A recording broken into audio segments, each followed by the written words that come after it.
संकर्षणः कारणतो यशायि गर्भोदशायि च पयोधिशायि शेषश्च यस्यां सकला स नित्यानन्दाख्यरामं शरणं ममास्तु। नमो महावदन्याय कृष्णप्रेमप्रदायते कृष्णाय कृष्णचैतन्य नामिने गौरत्विषे नमः। नमस्ते तुहलग्राम नमस्ते मुसलायुध नमस्ते रेवतीकांत नमस्ते भक्तवत्सल नमस्ते बलिनाम श्रेष्ठ नमस्ते धरणीधर प्रलंबारे नमस्ते तु त्राहि मां कृष्ण पूर्वज। भुजे सव्ये वेणुं शिरसि शिखिपिच्छं कटितटे दुकूलं नेत्रान्ते सहचरी कटाक्षं च विदधते सदा श्रीमद्वृन्दावन वसति लीला परिचयो जगन्नाथ स्वामी नयन पथगामी भवतु मे। हे कृष्ण करुणा सिंधु दीनबंधु जगत्पते गोपेश गोपिकाकांत राधाकांत नमोस्तुते। तप्त कांचन गौरांगी राधे वृंदावनेश्वरी वृषभानुसुते देवी प्रणमामि हरिप्रिये। वंदे नंदव्रजस्त्रीणां पादरेणुमवीक्ष्णसा यासां हरिर्कथोद्गीतं पुनाति भुवनत्रयं नारायणं नमस्कृत्यं नरं चैव नरोत्तमं देवीं सरस्वती व्यासं ततो जयमुदीरये। भक्त्या विहीनामपराधलक्ष्ये क्षिप्ताश्च कामादितरङ्गमध्ये कृपामयि त्वां शरणं प्रपन्नं वृन्दे नुमस्ते चरणारविन्दम्। पतितपावन परम करुणामय परम आराध्यतम श्री गुरुपाद पद्म नित्य लीला प्रविष्टम विष्णुपाद परमहंस शिल भक्ति वल्लभ तीर्थ गोस्वामी गुरु महाराज जी के श्री अभय चरण कमल में अनंत कोटि साष्टांग दंडवत प्रणाम करते हुए उनकी अहेतु की कृपा प्रार्थना करता हूँ। परम आराध्यतम शिक्षा गुरुपाद पद्म नित्य लीला प्रविष्ट विष्णुपाद परमहंस शिल भक्ति विज्ञान भारती गोस्वामी महाराज के चरण कमल में साष्टांग दंडवत प्रणाम करते हुए उनकी अहेतु की कृपा प्रार्थना करता हूँ। श्रीमद् भागवत के प्रथम श्लोक में सच्चिदानंद उत्पत्ति होती है, स्थिति होती है और प्रलय होती है। जो भगवान संकल्प मात्र से इस विश्व ब्रह्मांड का उत्पत्ति स्थिति प्रलय कर सकते हैं, उन भगवान के रूप का वर्णन, गुण का वर्णन, उनके लीला का वर्णन करते हुए सुखदेव गोस्वामी जी उन परमेश्वर भगवान के चरणों में प्रणत होते हैं कि जन्माद्यसो यत्वन्वयादितरतः चार्थेषु, जो स्वतः सिद्ध ज्ञान है वो भी भगवान में परिपूर्ण है। जिन भगवान आदि कवि ब्रह्मा जी के हृदय में संकल्प के द्वारा ही उस तत्व वस्तु की प्रकाशित करते हैं, संकल्प मात्र से ही वेद का प्रणयन करते हैं उन ब्रह्मा जी के द्वारा, बोलते उन परमेश्वर भगवान श्री हरि के संबंध में बड़े बड़े चाहे ब्रह्मा, इंद्र, देवता भी उनके तत्व को जानने में मोह में पड़ जाते हैं। लेकिन वे भगवान जिस भक्त के ऊपर कृपा परवश होते हैं, जिस भक्त के ऊपर कृपा दृष्टिपात करते हैं, अपने तत्व ज्ञान स्वतः सिद्ध उसको प्राप्त करा देते हैं। जैसे कि वे भगवान की माया भी ऐसा है कि बड़े बड़े महारथी भी उनके माया को कभी पार नहीं कर पाते हैं। तेज, जल और मिट्टी, बोलते इन वस्तुओं में परस्पर की एक दूसरे का भाव होने के कारण भ्रम हो जाता है। जैसे हम लोग मरुभूमि में देखते हैं कि दूर स्थान में सूर्य रश्मि जब पड़ता है, सूर्य का तेज पड़ता है, वहां जल का भ्रम होता है, जल में स्थल का भ्रम होता है, और स्थल में जल का भ्रम होना, जल की सत्यता की भांति भ्रम होता है। यही तो भगवान की माया है। बोलते उसी प्रकार वे भगवान, वे परमेश्वर, देखने में लगता है कि भगवान सत्व, रज और तमगुण में अवस्थान है। ऐसे जो संकल्प स्वरूप भगवान है, ऐसे जो सच्चिदानंद घन स्वरूप भगवान है, ऐसे जो अखिल रसामृत मूर्ति स्वरूप भगवान है, परमेश्वर है, बोलते उनको सुखदेव गोस्वामी श्रीमद् भागवत के प्रथम श्लोक में उनका वंदना करते हैं, उनका ध्यान करते हैं। उन भगवान श्री कृष्ण चंद्र के लीलाओं से परिपूर्ण ये जो श्रीमद् भागवत शास्त्र है, इस शास्त्र को श्रोता मंडली के यहाँ श्रोतागणों को आकर्षण कराने के लिए, प्रेरित कराने के लिए, बोलते कर्म, ज्ञान और भक्ति मूलक जितने भी शास्त्र है उनमें से सर्वश्रेष्ठ शास्त्र के रूप में श्रीमद् भागवत को ही दिखलाया गया है। कैसे कि धर्म प्रज्झित कैतवो अत्र परमो निर्मद शराणाम सताम वेद्यम वास्तवमत्र वस्तु शिवदम तापोत्रयोन्मूलिनम श्रीमद्भागवते महामुनिकृते किं वा परेरीश्वरः सद्यो हृद्यवरुध्यते अत्र कृतिभिः शुश्रूषुभिः तत्क्षणा।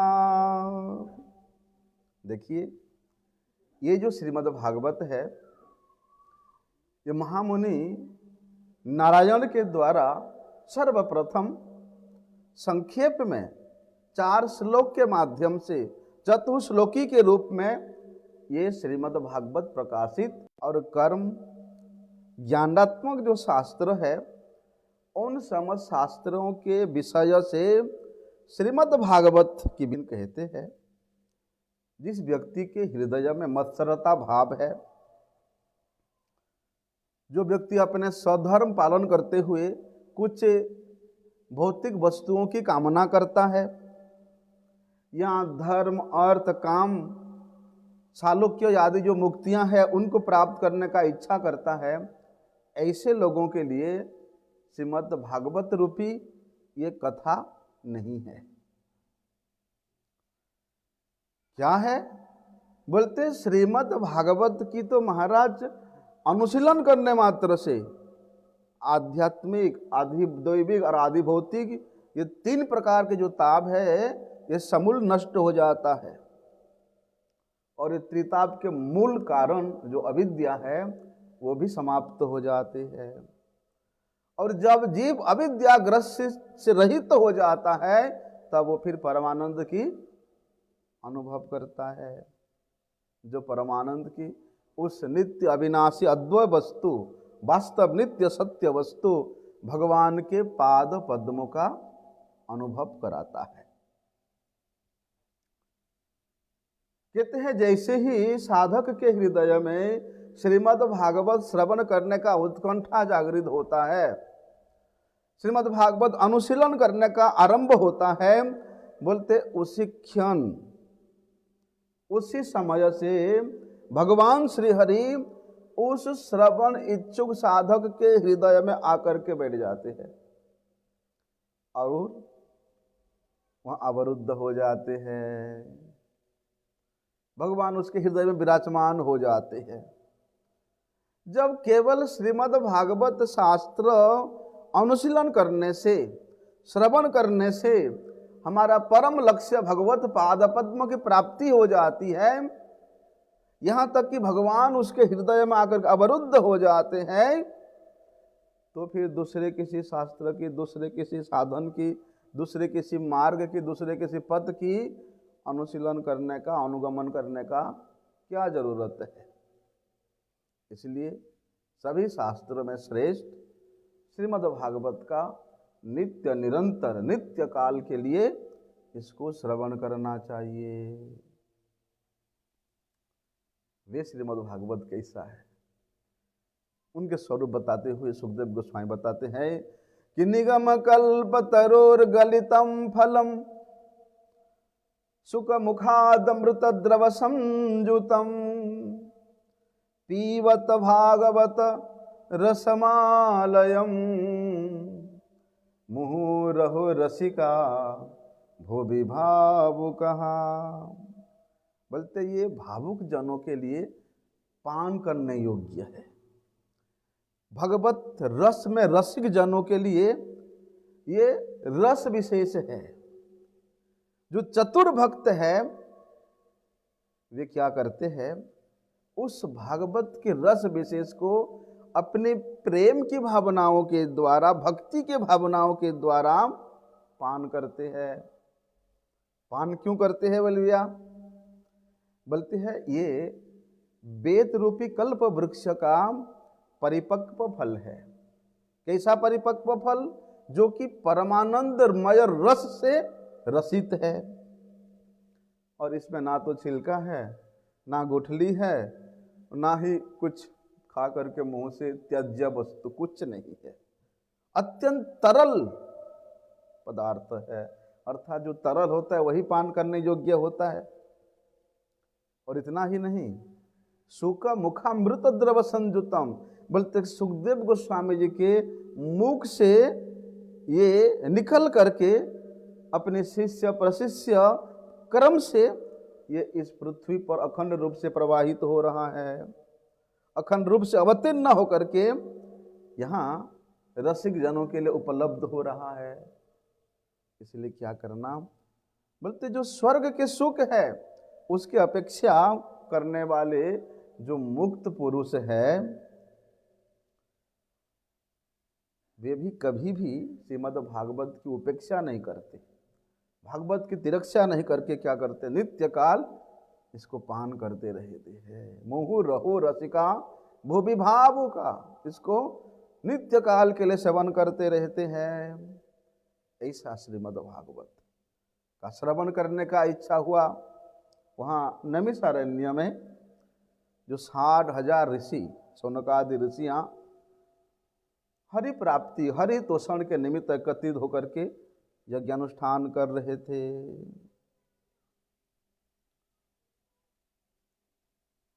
उस यज्ञ अनुष्ठान में वे सनकादि ऋषियां एक प्रकार के अग्नि का आहुति प्रदान कर रहे थे, जिसको कि आह्वानीय अग्नि कहते हैं। उस विराट पुरुष भगवान के मुख में ये आहुति प्रदान किया जाता है। तो वे आहुति प्रदान करने के उपरांत अपने नित्य नैमित्तिकादि जो कार्य से निवृत्त होकर के उन्होंने श्री सूत गोस्वामी जी को, कौन सूत गोस्वामी? रोमहण सरसूत के पुत्र सूत, उग्र सवा सूत, ये महाभागवत है। अपने ओर आते हुआ देखा, बड़े आदर के साथ सम्मान के साथ उनको आसन पर बिठाया, उनका पूजन किया और उनसे प्रश्न करने लगे। उन ऋषियों ने सूत गोस्वामी जी से क्या प्रश्न करते हैं कि भगवत कथा के वक्ता के रूप में एक वक्ता का जो क्वालिटी होना चाहिए, जो योग्यता होना चाहिए, वो आप में संपूर्ण रूप में विराजमान है। कैसे? कि पहले तो आप सभी प्रकार के पापों से सर्वथा मुक्त है और उन पुराणों को, उन धर्मशास्त्रों को, उन ग्रंथों को आपने अपने गुरुदेव से अच्छी तरह से अध्ययन भी किया है। केवल अध्ययन किया ऐसे नहीं है, बल्कि आपने उन पुराणों को, उन शास्त्रों को अच्छी तरह से व्याख्या भी की है। और जब आप ऐसे परम संत, परम महाभागवत कृपा करके हमारे सम्मुख पधारे हैं, तो आप हमारे कल्याण के लिए क्या उपाय है वो बतलाइए। इतना ही नहीं, बोलते हैं कि ये सूत गोस्वामी बड़े साधु स्वभाव के व्यक्ति है। वेदों को विभाजन करने वाले, वेदों को अच्छी तरह से जानने वाले भगवान वेदव्यास जो कुछ भी जानते हैं, और दूसरे दूसरे जो मुनि जो कि उस परब्रह्म को सगुण या गुणातीत रूप में, गुणातीत स्वरूप में मानते हैं, बोलते हैं आप भी उन मुनियों के कृपा से, उन वेदव्यास जी के कृपा से ये समस्त पुराण शास्त्र के वास्तविक अर्थ को आप जानने वाले हैं। क्यों? क्योंकि ब्रूयुः स्निग्धस्य शिष्यस्य गुरवो गुह्यम अप्युतः। वास्तव में जो एक स्निग्ध स्वभाव का शिष्य होता है, जो केवल गुरु के प्रीति के उद्देश्य से ही गुरु का सेवा करता है, बोलते ऐसे शिष्य के निकट जो गुह्यतर विषय है वो प्रकट कर देते हैं गुरुदेव। ब्रूयुः स्निग्धस्य शिष्यस्य गुरवो गुह्यम अप्युतः। इसलिए हे सूत गोस्वामी, आपने अपने गुरुजनों से उस प्रकार प्रीति को प्राप्त किया, उस प्रकार आदर को प्राप्त किया, जिन्होंने आपके प्रति कृपा परवश होकर के शास्त्र के समस्त मर्म को आपके हृदय में धारण करा दिया है। कहते हैं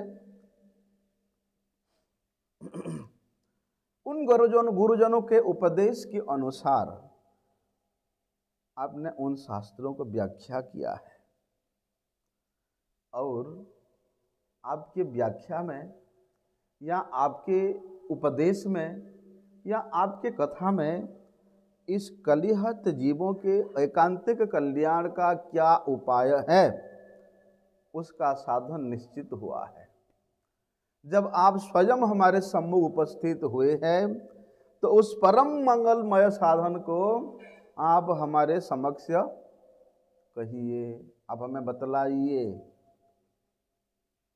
और हम लोग भी उस रहस्य को जानने के लिए बड़े उत्कंठित हैं, कृपा करके वो बतलाइए। तो वे सनकादि ऋषियां कहते हैं कि देखते हैं कि हे भगवान, आप तो साधु समाज के भूषण हैं, वास्तव में साधुओं के हित के लिए ही, साधुओं के आनंद वर्धन के लिए ही, साधुओं के प्रीति के लिए ही जो कार्य किया जाता है वही भक्ति है। और साधु का आनंद का, प्रीति का, हित का एक ही विषय है, वो है हरि कथा, हरि कीर्तन।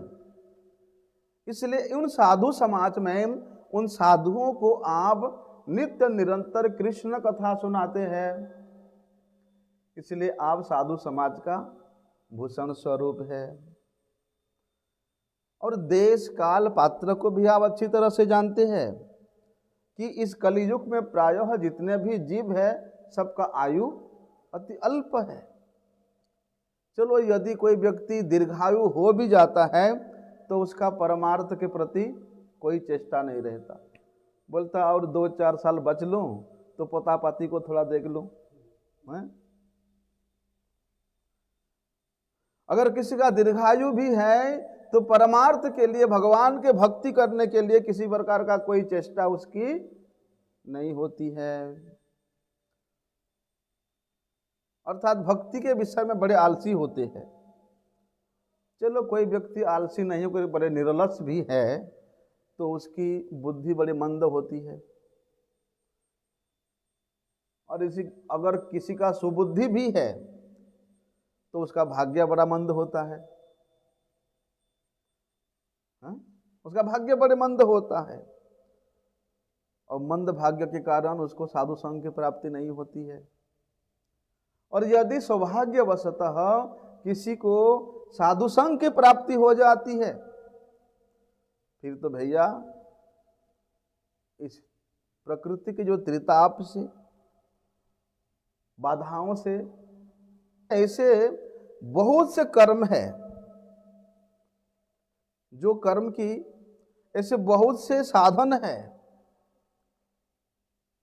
लेकिन उन साधनों के द्वारा, उन कर्मों के द्वारा क्या जीव का कल्याण होगा, ये भी इस कलियुग के मनुष्य निर्णय नहीं कर पाता। कोई बोल देगा कि अरे भाई तू अमुक चीज वस्तु दान कर, तुम्हारा कल्याण हो जाएगा। तुम अमुक जगह में जाकर भंडारा कर दे, तुम्हारा जो क्लेश है कट जाएगा।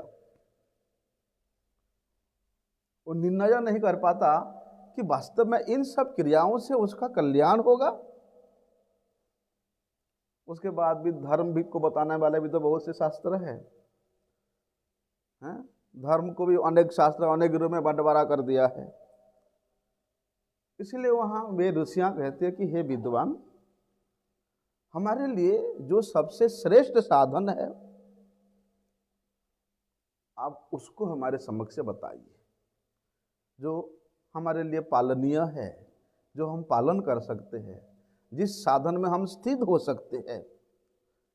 आप अपने उस तीक्ष्ण बुद्धि के द्वारा अनेक शास्त्रों के विद्वता में पारंगत है, इसलिए प्राणियों के मंगल किस साधन से होगा, किस कर्म से होगा,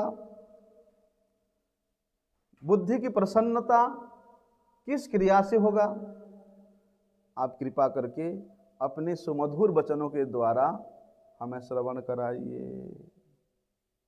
सुध गोस्वामी जी को वे सभी ऋषियां बड़े उत्सुकतापूर्वक आशीर्वाद देते हैं। वह है भगवत प्रेम। संसार के धन दौलत से समृद्ध व्यक्ति को समृद्ध नहीं कहा जा सकता। संसार के मान प्रतिष्ठा से समृद्ध व्यक्ति को समृद्ध नहीं कहा जा सकता। बोलते हैं जिनके हृदय में भगवत प्रेम प्रवाहित तो हो रहा है, वास्तव में वे भक्त जन ही समृद्ध है, वे ही समृद्धि के प्रापक है।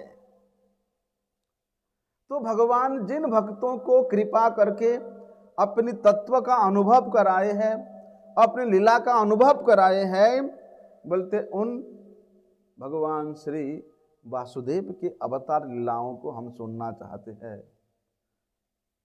हम उस प्रकार के प्रेम के धन में, कृष्ण प्रेम के धन में धनी होना चाहते हैं। आप कृपा हमें बतलाइए। कहते हैं कि आपन्न संस्कृति घोराम यत नाम विवशोन्गिणन ततः सद्यो विमुच्येत यद विभेति स्वयं भयम।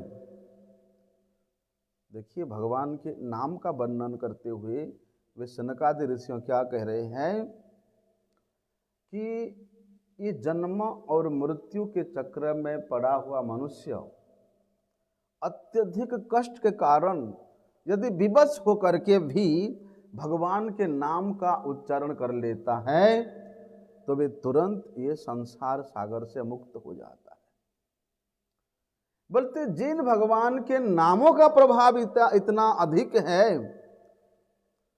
जिन भगवान के नामों को श्रवण करने मात्र से या उच्चारण करने मात्र से यमदूतों की बात तो क्या, स्वयं महाकाल भी भयभीत हो जाते हैं।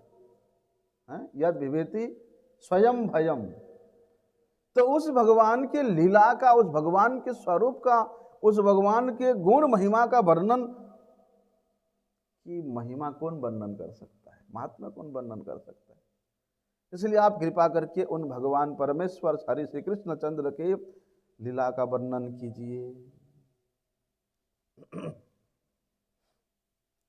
कहते हैं जिन भगवान के पाद पद्म को आश्रय लेकर के जो लोग जीवन यापन करते हैं,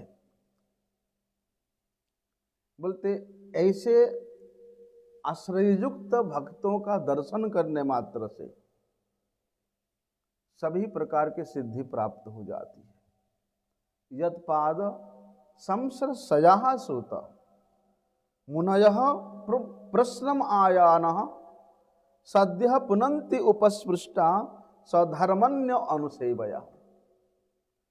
एक बार यदि कोई भगवत पाद पद्म को अपने जीवन के सर्वस्व धन के रूप में अपने हृदय में स्वीकार कर लेता है, कहते हैं यदि गंगा में बार बार स्नान करो, बार बार गंगा जी के निकट रहकर गंगा का सेवन करो, स्नान करो, स्पर्श करो, तो पवित्र हुआ जाता है। लेकिन चिंता के माध्यम से, चिंतन के माध्यम से, भावनाओं के माध्यम से, भगवत भक्ति के द्वारा यदि आप भगवत पाद पद्म को अपने हृदय में धारण कर लेते हो, स्पर्श कर लेते हो, सेवन कर लेते हो, तो तत्क्षणात आप परम मुक्त हो जाते हो।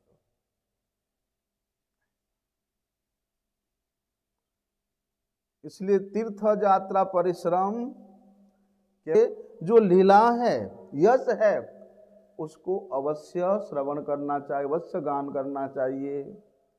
और बोलते हैं उस उरुक्रम भगवान के उस पुण्य गाथा को कीर्तन करने के लिए ही भगवान ने जीव को इस मानव तनु प्रदान किया है, ये मनुष्य शरीर प्रदान किया है।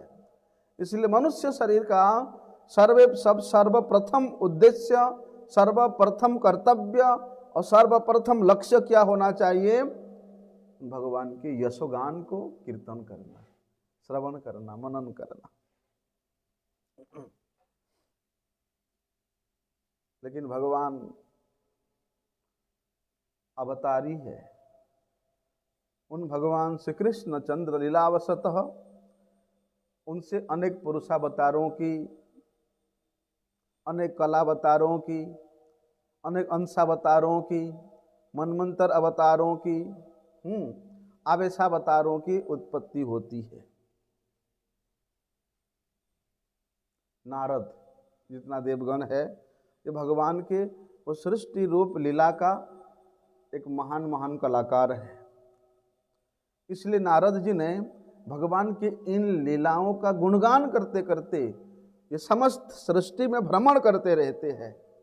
भगवान के जन्म लीला, भगवान के वृंदावन लीला, इन सब लीलाओं का गान करते करते नारद जी परमानंद में विभोर होकर के भ्रमण करते रहते हैं। इसलिए हे सूत गोस्वामी, उन भगवान के सभी लीलाओं को श्रवण करने के लिए हम लोग बड़े उत्साहित है, उत्कंठित हो रहे हैं। आप कृपा हमें बतलाइए। कहते हैं लीला विदधतः स्वैरम ईश्वरस्य आत्ममायया, कि भगवान श्रीहरि अपने स्वयं के इच्छा से या अपनी इच्छा शक्ति के द्वारा, भगवान की इच्छा शक्ति क्या है? वे चित्त शक्ति, जोग माया, ये भगवान की इच्छा शक्ति है। उस इच्छा शक्ति के द्वारा भगवान स्वच्छंद रूप से इस जगत की पालन करते हैं। भूभार हरण करने की जो मायातीत लीला है वो सब करते हैं। इसलिए भगवान के वे सब मधुराति मधुर लीला आप हमें श्रवण कराइए। लेकिन कहते हैं भैया, जो रसिक श्रोता है, जब उस पुण्य कीर्ति भगवान श्रीहरि के, भगवान श्री कृष्ण के गुण और लीला को श्रवण करते हैं, तब तो उनको प्रत्येक पद पद पर एक नया नवनवायमान रस की आस्वादन होता है। यद शुण्वतम रसज्ञातम स्वादु स्वादु पदे पदे, उस प्रकार रसिक हो करके श्रवण करके देखो कि भागवत के पद पद में आपको नए नए रस का आस्वादन होगा।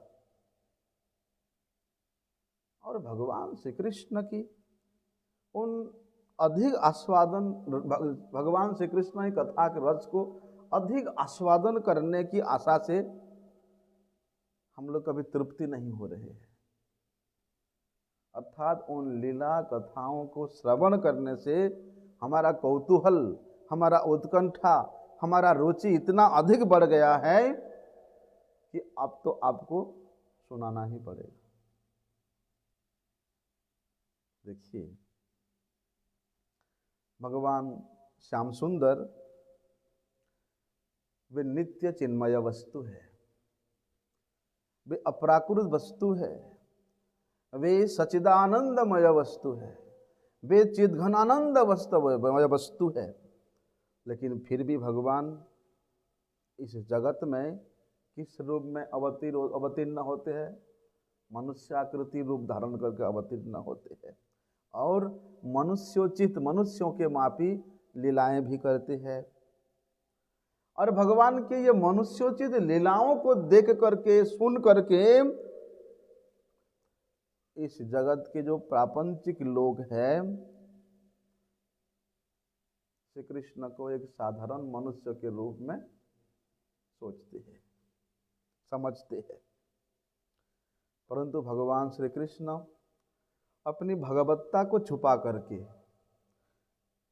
अपने स्वरूप को छिपा करके वे श्री बलदेव प्रभु के साथ ऐसी ऐसी अलौकिक लीलाएं क्या है, उन अलौकिक लीलाओं को इस मायामुग्ध जीव कभी देख नहीं सकता, कभी उसको श्रवण नहीं कर सकता। इसलिए हे सुत गोस्वामी, उस परब्रह्म भगवान श्री कृष्ण की उन सब जो अलौकिक लीलाएं हैं, अलौकिक कथाएं हैं, वो कृपा करके आप हमें समझाइए। अभी क्या होता है, जैसे ही द्वापर का समाप्ति हुआ, कली युग का प्रारंभ हुआ, तो उस परम पवित्र वैष्णव क्षेत्र में, नैमिषारण्य में, इन सब ऋषि मुनि एकत्रित होकर के भगवत प्राप्ति के इच्छा से यज्ञ में बैठ गए हैं।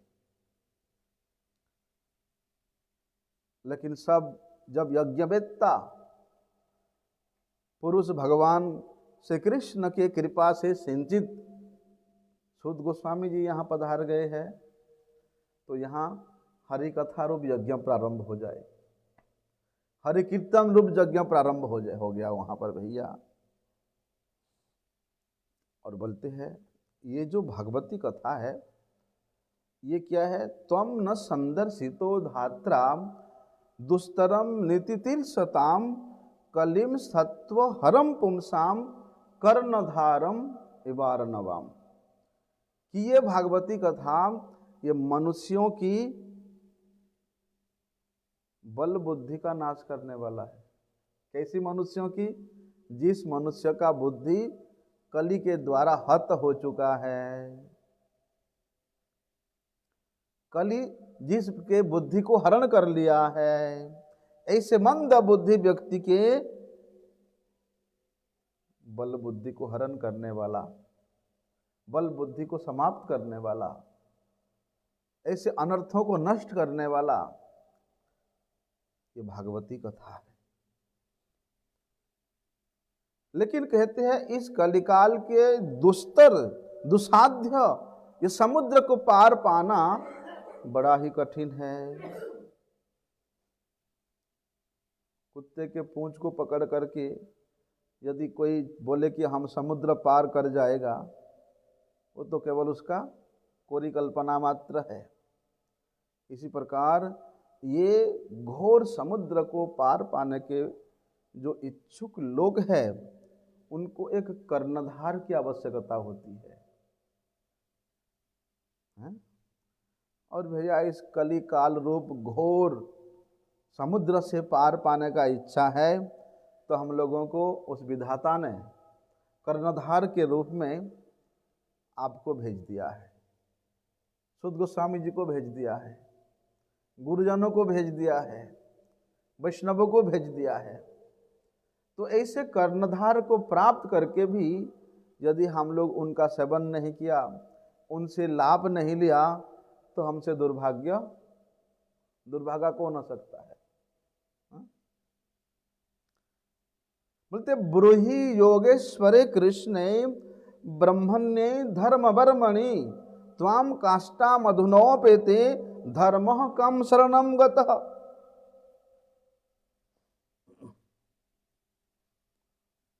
तो सूत जी को कहते हैं कि भगवान श्री कृष्ण के जैसे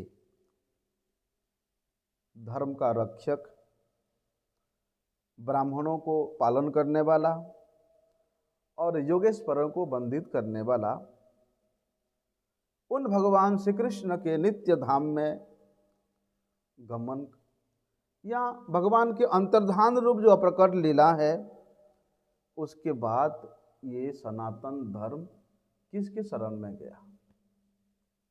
आप कृपा करके हमें बतलाइए। शौनक आदि उन ब्राह्मणों ने अनेक प्रश्न किया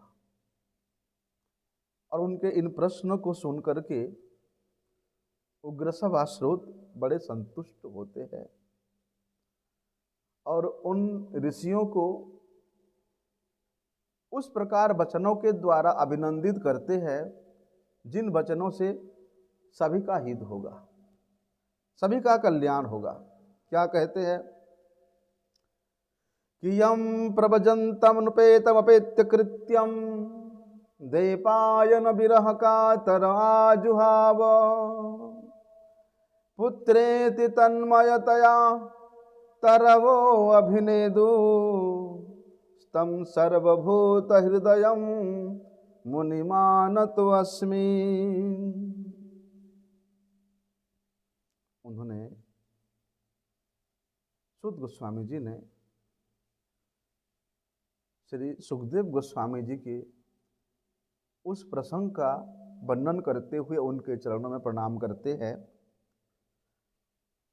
कि सुखदेव गोस्वामी जी माता के गर्भ से जन्म लेते ही वे संन्यास के उद्देश्य से चले जा रहे हैं। जन्म लेते ही ना माता को देखा ना पिता को देखा, जैसे ही गर्भ से निकले ऐसे ही संन्यास के उद्देश्य से चले जा रहे। अभी तो उनका उपनयन संस्कार भी नहीं हुआ था और इधर व्यासदेव जी पुत्र के विरह में हा पुत्र कहते कहते उनके पीछे पीछे धावित हो रहे थे। बोलते हैं व्यासदेव जी के पुत्र विरह कातर व्यथा को या सुखदेव के प्रति उनका इतना अधिक तन्मयता था, उसको देख करके सुखदेव गोस्वामी जी तो कभी मुड़ के भी नहीं देखे, लेकिन उस वन के वृक्षों ने सुखदेव गोस्वामी जी की ओर से उत्तर देते हैं कि हे व्यासदेव, आपका पुत्र सुखदेव वे और कभी वापस आने वाला नहीं है। वे जिस उद्देश्य से जा रहा है, जिस संकल्प लेकर के जा रहा है, वे और पीछे मोड़ के देखने वाला नहीं है। अर्थात सुखदेव गोस्वामी उन वृक्षों के द्वारा अपने पिता व्यासदेव जी को अपनी वार्ता सुना रहे हैं। बोलते ऐसे योग बल के प्रभाव से सभी के हृदय में विराजमान श्री सुखदेव गोस्वामी जी को प्रणाम करते हैं। क्या कहते हैं देखो, यह स्वानुभावमखिल श्रुतिसारमेकम् आध्यात्मदीपमतीतिर्षतां तमोअन्धम् संसारिणां करुणयाः पुराणगुह्यं तं व्याससूनुमुपयामि गुरुं मुनीनां। जब सुखदेव गोस्वामी जी चले जा रहे हैं और उनके पिता व्यासदेव जी उनके पीछे पीछे धावित हो रहे हैं, तो व्यासदेव जी उस वन में एक दृश्य देखते हैं कि उस सुंदर सुनिर्मल सरोवर में देव कन्याएं स्नान कर रही थी वस्त्रहीन होकर के, और 16 साल का जवान उस सरोवर के किनारे से होके चले जा रहे हैं, लेकिन उन युवतियों ने किसी प्रकार का कपड़े धारण नहीं किया, वस्त्र धारण नहीं किया उठ करके। और 100 साल का बूढ़ा व्यासदेव जब वहां पहुंचे, तुरंत वे देव स्त्रियां उठ करके अपने अपने वस्त्र लेकर के अपने अंग को छुपाने लगी। व्यासदेव जी उनसे पूछते हैं कि हे तरह से उस भागवत रस को प्राप्त किया है। बोलते वे है सुखदेव गोस्वामी। और समस्त पुराणों के जो गोपनीय वार्ता है वो भी श्रीमद् भागवत के रूप में प्रतिभात हुआ है, और वे भागवत रस से अनुप्राणित, वे भागवत रस के रसिक व्यास पुत्र सुखदेव गोस्वामी जी का शरण लेते हुए सुध गोस्वामी जी भागवत की कथा को वर्णन करते हैं। देखिए,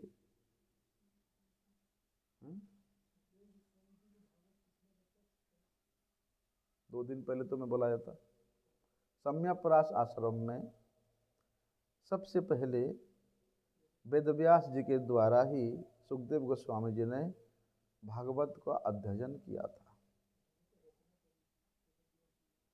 वेदव्यास जी ने श्रीमद् भागवत की रचना की, लेकिन शिव जी एक बात बताते हैं, ये भागवत ऐसे वस्तु है कि अहम वेत्ति सुको वेत्ति व्यासो वेत्ति वा न वेत्ति वा। शिव जी बोलते हैं कि ये भागवत को मैं जानता हूँ या सुखदेव जानता है, और जिन्होंने भागवत की रचना की व्यासदेव जी, वो इसको जानते हैं कि नहीं जानते हैं उसमें संदेह है। शिव जी बोलते हैं ये बात कि भक्त्या भागवता ग्राह्यम न च टीकया, कि टीका के द्वारा, व्याख्या के द्वारा कोई भागवत को नहीं जान सकता। केवल मात्र भक्ति भाव के द्वारा ये भगवत स्वरूप भागवत को जाना जा सकता है। तो वे भागवत को प्रारंभ करने से पहले क्या उसका वंदना है, उसको संचित भगवान के आवेशावतार श्री कृष्ण देवपायन वेदव्यास मुनि को प्रणाम करते हुए अपने अंतःकरण के सभी प्रकार के विकारों को विजय प्राप्त करते हुए श्रीमद् भागवत का पाठ करना चाहिए, श्रीमद् भागवत का श्रवण करना चाहिए। इसलिए कल से आप लोग शुद्ध अंतःकरण से ही श्रीमद् भागवत को श्रवण करने के लिए उपस्थित होना और प्रयास करना।